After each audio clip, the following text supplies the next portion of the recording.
شيء شو هذا اللي سوكر يعني كل شيء كل سوكر النووي أو كل شيء أو مكاها نوع ما نسا هاني حسين أو أسماء مو شيء كذا بس هو كوميديان في عن النووي طبعا أنا كبرت سوا مع الناس وجوها لسه وكل يوم نووي كا وسنساعد سلوا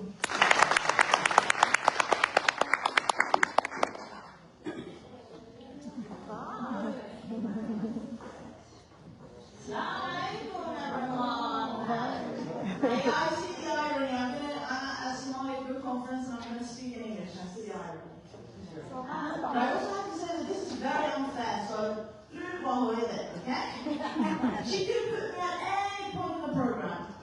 I could go after the time. Therapist would be so funny. She puts me after there. That's unfair.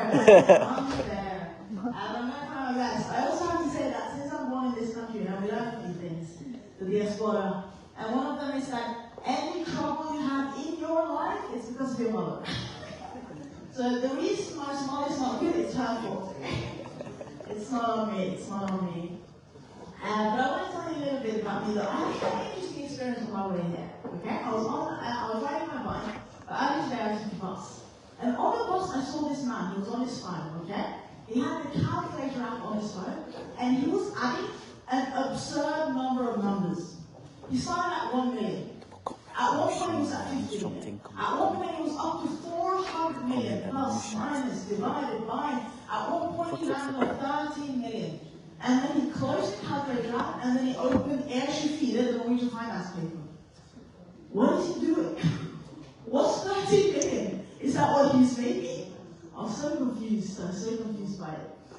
But earlier this year was my birthday, I was done 30, and thank you. My dad, he goes, Hani, first he goes, I can't believe you're a comedian, where do you get the confidence? And I said, I get it from you and from Hani, you've seen her tonight, you know. But also he said, I can't believe you're 30 years old. And I said, but I wasn't kind of good. We know exactly when I'm born. It's your birthday, that's a question mark. We're not too sure. But with the confidence, why? I'm not going to put my head. If you have to stand up for yourself. That's number one rule. You have to stand up for yourself. Okay? So I was doing this job, and they ordered a taxi. And the taxi came, and as soon as the taxi arrives, I start getting messages. Calm down, I will not wait. And I was like, relax. That's disrespectful. You can't send those messages. I told him, I didn't even look at the man. I said, hey, you're at work. I'm on my way to work. Do not send those kind of messages. They are rude. And then he slowly turned around, and it was up. Trying to be funny. Well, why am I trying to be funny sometimes? I remember the first time I even got out of the I was going to a wedding, and we were doing the visa process online. And we got to the question, are you or anyone in your family a terrorist? I don't know what to do. That's the truth, we don't know. But she said, even if we knew, we would say no.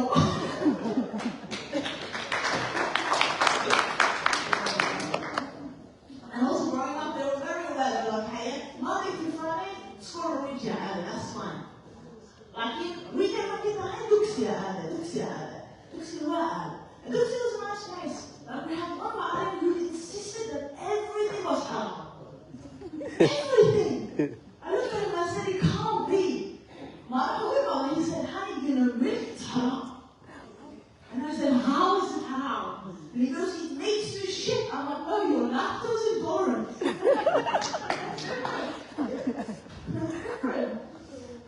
Also, I have a friend, and he said, Hani, I see you're a comedian, I see you're following your dreams. It makes me want to follow mine.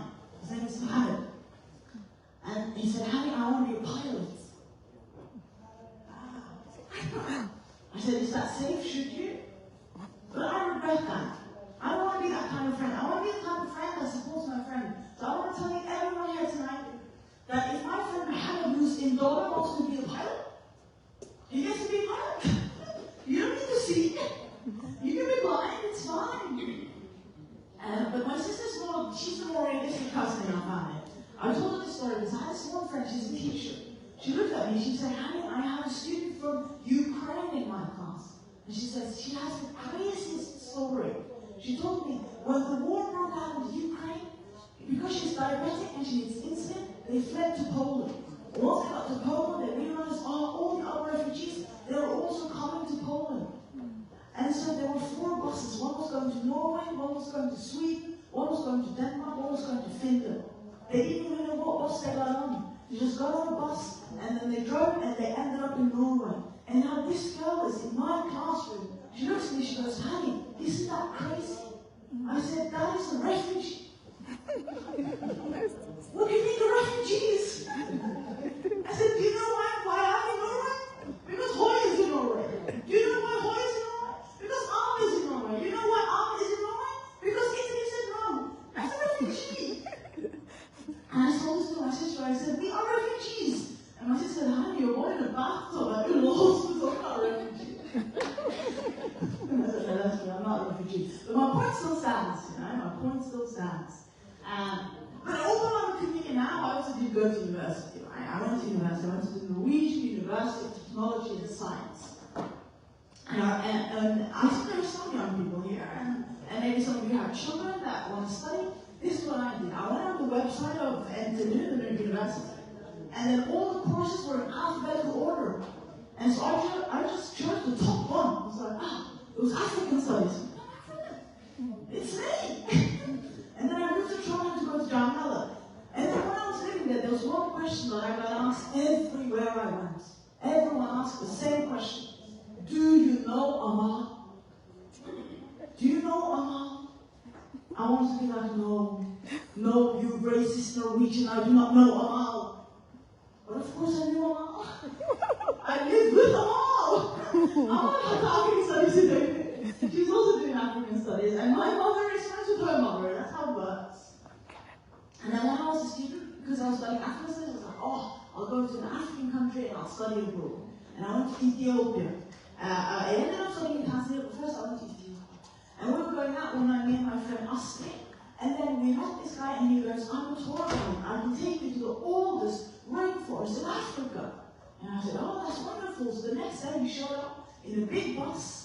And we were like, we're going to probably pick up more people on the way to the rainforest.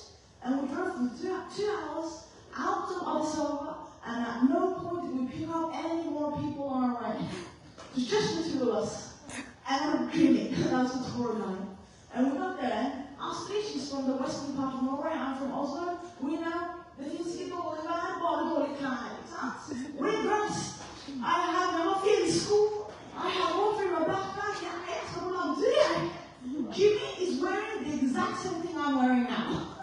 He's got jeans. He's got a pair of flat Adidas shoes. And we started walking. We walked for 1 hour. And then I asked Jimmy, hey Jimmy, how long are we going to walk for? And he goes, maybe 2 hours. And I said, okay, we'll already walked 1 hour. Is it 1 more hour or 2 hours from now? So anyway, it's fine. We ended up walking for 7 hours. After the sun went down. At one point, Jimmy, who had drank no water, fainted. And when he came to, he said, can you just leave me? And I said, that's fine. And then my friend goes, no, we can't leave him. We have to take him with us. So for 7 hours we walked. And then by pure luck, we ended up at where we started. We saw the bus, and we saw the park ranger, and it was pure luck. Pure luck. And then when we got there, the park ranger, he was very angry with Jenny. He looked at Jimmy and he goes, do you know what you just did? You idiots! You almost lost 2 women in our rainforest. And you know what the worst part is? One of them's white. Yes, you almost lost us 3. I can't